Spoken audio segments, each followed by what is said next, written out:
안녕하세요. 오늘은 차를 타고 경기도로 가고 있습니다. 날씨가 흐려 여행을 망설였는데 일기예보에 오후부터 날이 좋아진다고 해서 일단 길을 나섰습니다. 오늘 첫 여행지는 파주에 있는 마장호수 공원입니다.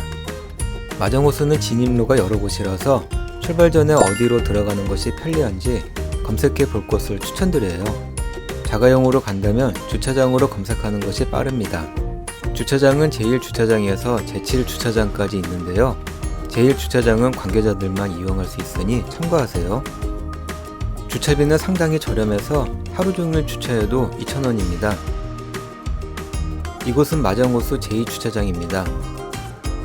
마장호수 공원은 수변 경관을 바라보며 걸을 수 있는 데크길과 출렁다리로 유명한 곳인데요. 저는 오늘 제2주차장에서 전망대를 지나 출렁다리를 건너서 다시 출발지로 돌아올 예정이에요.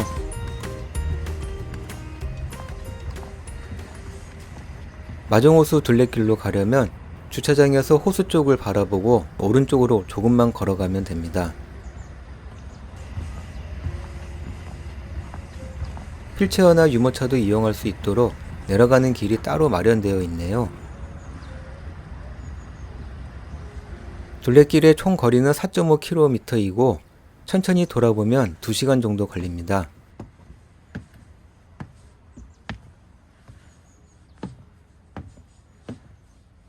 자전거나 전동보드를 타는 것은 금지되어 있고 애견은 목줄을 하고 동반 가능합니다.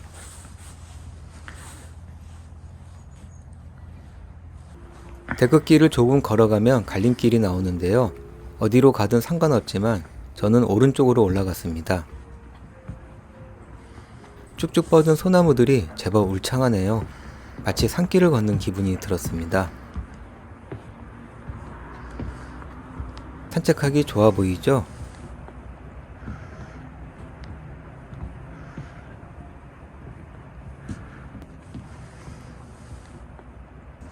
여기서 조금만 걸어가면 오른쪽에 전망대가 나오는데요. 가까이 가보니 전망대 카페였습니다. 단순하게 관람하는 것은 어려울 수 있고요. 따뜻한 커피가 생각난다면 수변 풍경도 바라볼 겸 들러보는 것도 좋을 것 같습니다. 전망대 바로 옆에 마장호수 출렁다리가 있는데요. 220m이고 동시에 1280명이 지나갈 수 있도록 설계했다고 하네요. 데크길 곳곳에는 촬영 포인트가 될 만한 곳에 포토존도 설치되어 있습니다.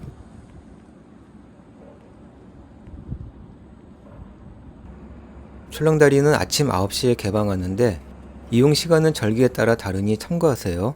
입장료는 무료입니다. 물론 반려동물 동반도 가능하고요.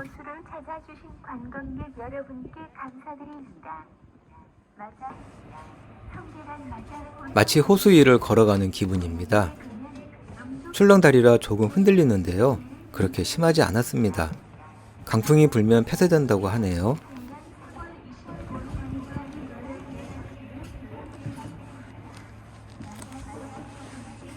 바닥 가운데는 철망으로 되어 있어 겁이 많은 분들은 보지 않는 것이 좋겠습니다. 전망대에 선 것처럼 주변에 가리는 것이 없이 탁 트여서 마장호수 전체를 전망할 수 있습니다.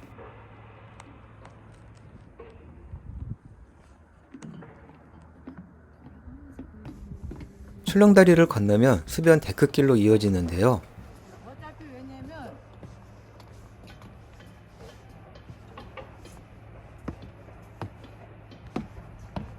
여기서 보는 출렁다리도 보기 좋습니다.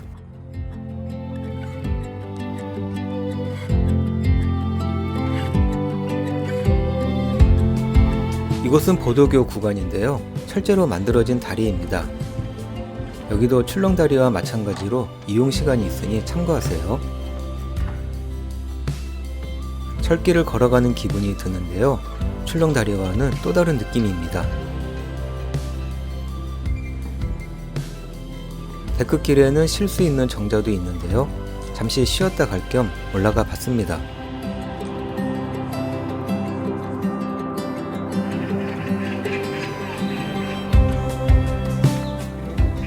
정자에서 바라보는 호수 풍경이 참 멋지네요.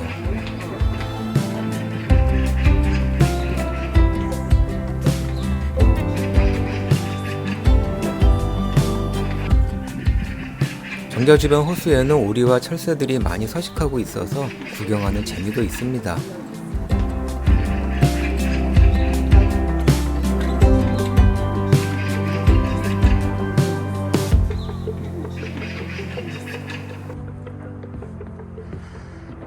벌써 반환 지점인데요. 마장호수는 파주시와 양주시에 걸쳐있는 저수지라 이곳은 양주시입니다. 이곳에도 진입로가 있고요. 물론 주차장도 있습니다.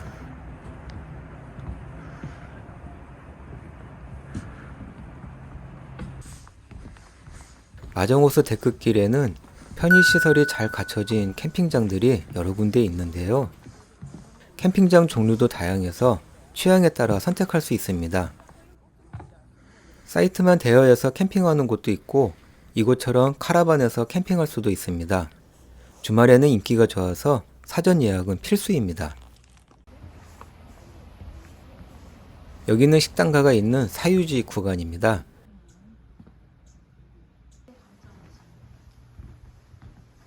데크길과 바로 연결되어 있어 산책하는 중간에 식사도 가능한데요. 저도 이곳에서 점심을 해결했습니다. 관광지라 그런지 그렇게 저렴하지는 않았습니다.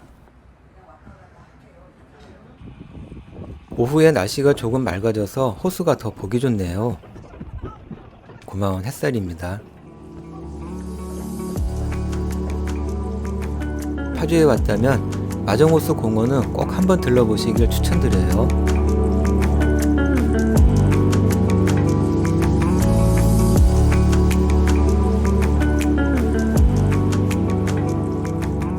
다음 목적지는 보강사입니다. 주차장은 일주문과 사찰 안쪽에 여러 곳이 있는데 천천히 산책하고 싶은 분들은 일주문 주차장을 이용하면 됩니다. 저는 고령산 등산로 쪽에 차를 댔습니다.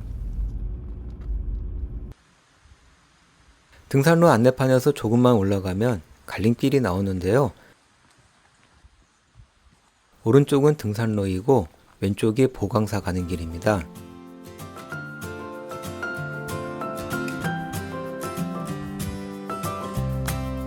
보강사로 가는 길에 만나는 전나무 숲길이 인상적인데요.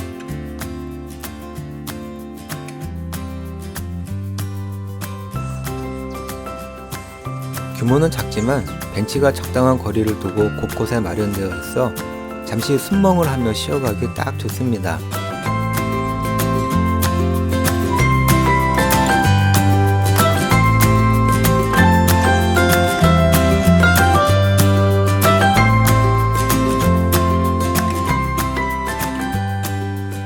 숲길을 나오면 바로 보강사로 이어지는데요. 여기서 바라보는 보강사 풍경이 참 좋습니다.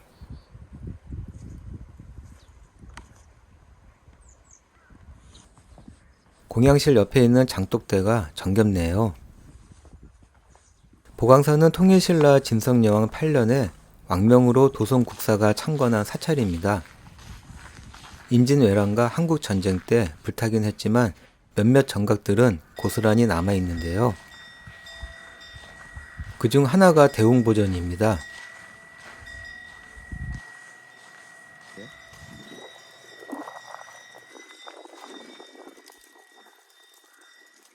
빛바랜 단청을 보니 한눈에도 오래됐다는 느낌이 드는데요.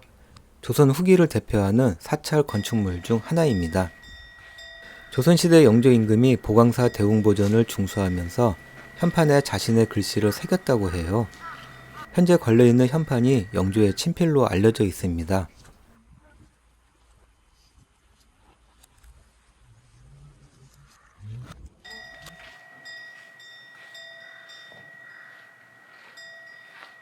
대웅보전은 특이하게 양옆이 나무판으로 되어 있습니다. 그 위에 벽화가 그려져 있는데 빛이 발에 선명하지 않았습니다. 벽화에서 세월이 느껴지네요.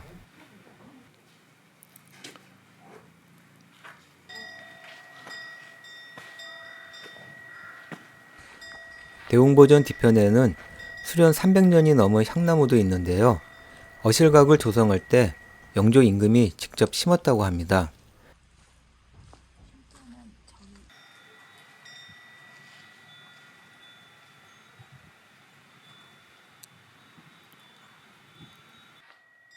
어실각은 영조의 어머니 숙빈 최씨의 영정과 신의를 모신 곳입니다. 보강산은 찾는 사람이 많지 않아 고요하고 호젓한 멋이 있습니다. 특히 경내에서 은은하게 들리는 풍경 소리가 정말 좋았습니다. 마지막 목적지는 심악산 둘레길에 있는 낙조 전망대입니다. 주차장은 수트바이 입구 주차장을 이용하는 것이 가장 좋습니다. 주차비는 무료입니다.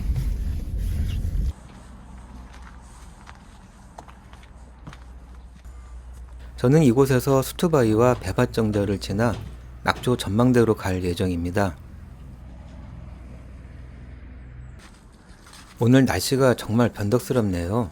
또 흐려지기 시작하는데 일몰을 볼 수 있을지 걱정입니다.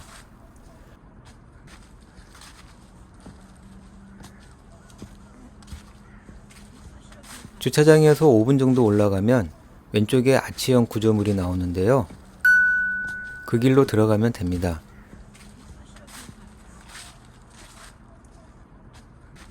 나무에 안내 리본이 걸려 있으니 참고하세요. 심악산은 높이 194m의 야트막한 산인데요. 작은 산이라 느껴지지 않을 만큼 나무들이 제법 많았습니다. 올라가는 길도 완만하게 걷기 좋은 흙길이고요. 아쉬운 점은 올라가는 길에 안내판이 없어 이 길이 맞나 하는 생각이 들 때가 있는데요. 아치 구조물에서 5분 정도 올라가면 갈림길이 나옵니다. 여기서 왼쪽 길로 올라가야 수트바이를 볼 수 있습니다.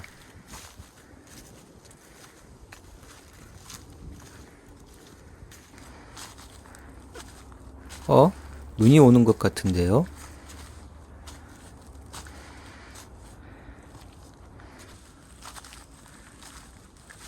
저 앞에 있는 바위가 수트바위입니다. 영상에는 작아 보이지만 실제로는 2m도 넘는 큰 바위입니다.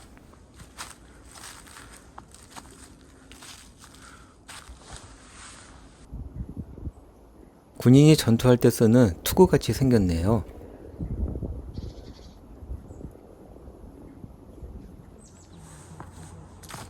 수트바위에서 7, 8분 정도 올라가면 정자가 나오는데요.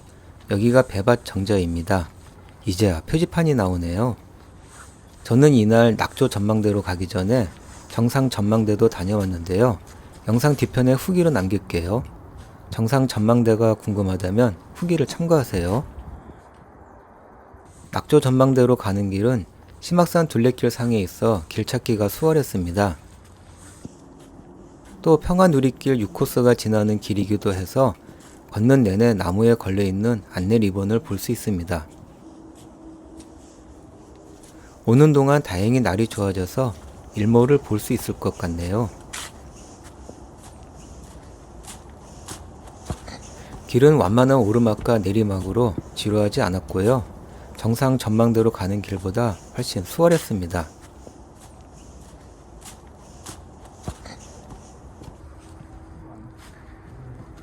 낙조 전망대는 사방이 확 트여 있어 서 있는 것만으로도 힐링이 되는 곳입니다.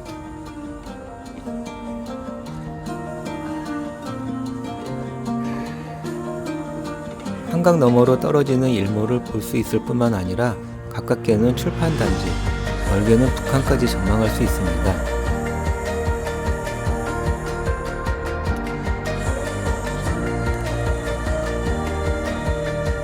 벌써 해가 지고 있네요.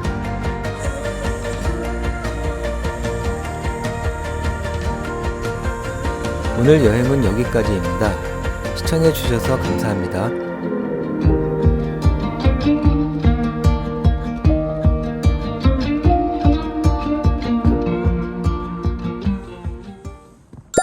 정상 전망대는 등산 코스라 배밭정자에서 300m 밖에 안 되지만 꽤 가팔랐습니다. 배밭 정자에서부터 끝없이 이어지는 나무 계단, 점점 가파지는 호흡.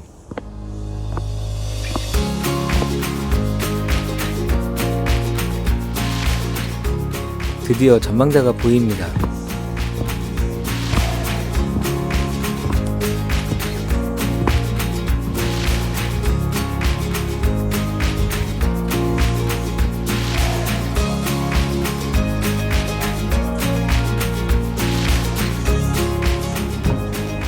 정상 전망대인 심악정에 오르니 시원한 전망과 바람이 여행의 피로를 말끔히 씻어주었습니다. 이래서 산에 오르나 봅니다.